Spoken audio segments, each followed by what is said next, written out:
গতকালকে রাত্রে থেকে ভিডিওটা শুরু করেছি। সব ডেজার্ট আইটেমগুলো আমি রাত্রেই বানিয়ে রেখেছিলাম। ঈদ মানে আনন্দ, ঈদ মানে খুশি। হ্যালো এভরিওয়ান, আসসালামু আলাইকুম। কেমন আছেন সবাই? তো এইদিকে আপনাদের ভাই আর আনান আমাকে হেল্প করছে। সবাই যদি সব কাজ হাতে হাতে হেল্প করে তাহলে কিন্তু কাজ করতে অনেকটা সুবিধা হয়। তো যাই হোক, এখানে আমার ২-৩টা নারকেল একসাথে দিয়ে ওরা কুড়িয়ে দিয়েছে। এখন ফ্রিজ থেকে কিছু দুধ নামিয়ে নিব।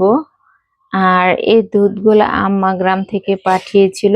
আর আমাদেরকে কিন্তু সবসময় আম্মা গ্রাম থেকে দুধ পাঠিয়ে দেয়। যে ঢাকায় আসছি সবসময় আম্মা গ্রাম থেকে দুধ পাঠিয়ে দেয়। এটা হচ্ছে একদম দেশি গাইয়ের দুধ। আম্মা অল্প অল্প করে জমিয়ে দেয়, দিয়ে অনেকগুলো হলে 20 কেজি 25 কেজি এরকম করে দুধ পাঠিয়ে দেয়।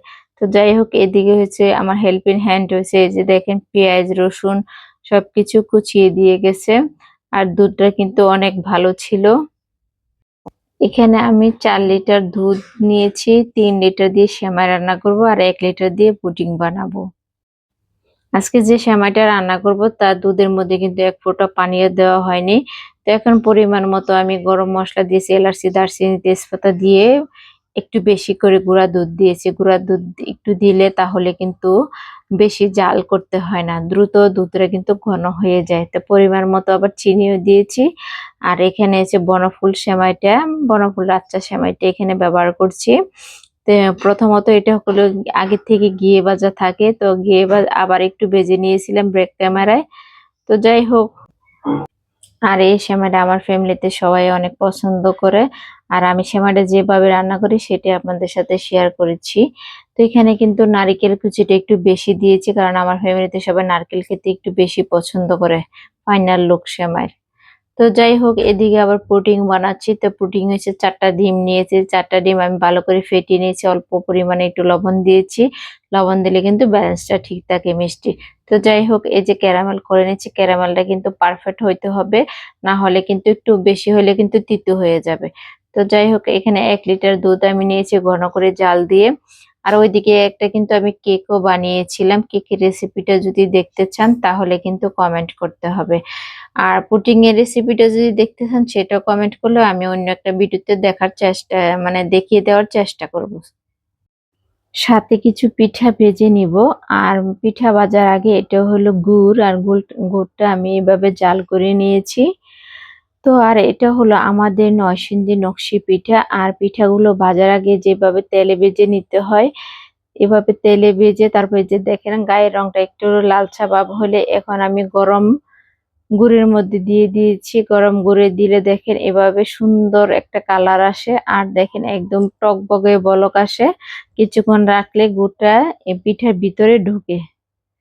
এই যে দেখেন কত বেশি লোভনীয় লাগতেছে। তো যাই হোক, এদিকে আবার শিরিষ পিঠে আমি ভেজে নিব। এগুলা কিন্তু আম্মা গ্রাম থেকে পাঠিয়েছে সবগুলো পিঠাই। এই যে এখন সবগুলো শিরিষ পিঠা ভেজে নিব।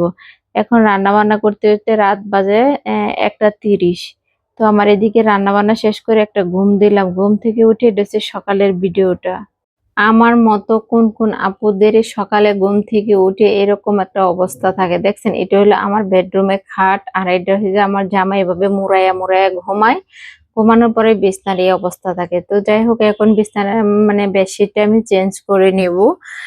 আর বাইরে তো বৃষ্টি, আর এবারে ঈদ তো পুরা বৃষ্টির মধ্যে হয়েছে। তো আজকে আর হোয়াইট কালার আর বেডশিট আর বিছাবো না। আজকে একদম লাল টুকটুকে একটা বেডশিট বিছিয়েছি। দেখেন তো কেমন হয়েছে, আপুরা কমেন্টে অবশ্যই বলবেন।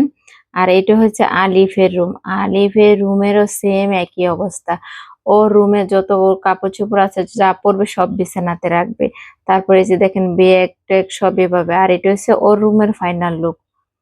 আর এটা হচ্ছে আনানের রুম। আর আনানের রুমের খাটেরও সেম অবস্থা। তো যাই হোক, ওর রুমের বেডশিটটা চেঞ্জ করে দিলাম। চেঞ্জ করার পরে ওর রুমের ফাইনাল লুক হয়েছে এটা। ৩টা রুম আজকে আমি গুছিয়েছি। ৩টা বেডশিট আমি কালারফুল দিয়েছি যেহেতু বৃষ্টি বাহিরে। তো যাই হোক, এদিকে আজকে কি কি রান্না করছি সেটাই আপনাদের সাথে শেয়ার করছি। ফার্স্টে বল হচ্ছে এটা হলো নকশি পিঠা। আর নকশি পিঠা ভাজার পরে এরকম একটা কালার আসছে। আর এটা হচ্ছে শিরিষ পিঠা।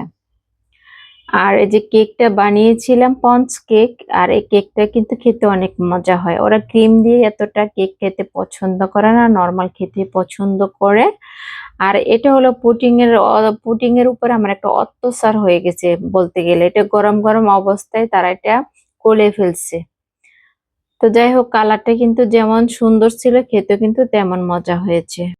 সকালে ঘুম থেকে উঠতে একটু লেট করে ফেলেছি, আর ওইদিকে নামাজের সময় হয়ে গেছে, তো দ্রুত করে ওরা হালকা পাতলা নাস্তা খেয়ে ওরা নামাজে চলে গেছে। তো আজকের এই ভিডিওটা কে কোথায় থেকে দেখছেন অবশ্যই কমেন্টে বলবেন। আর আমার ভিডিওটা যদি ভালো লাগে তাহলে একটা লাইক কমেন্ট শেয়ার করে যাবেন। আর যারা যারা আমার পেজটা এখনো ফলো করেন না, তারা প্লিজ প্লিজ পেজটা ফলো করে পাশে থাকবেন।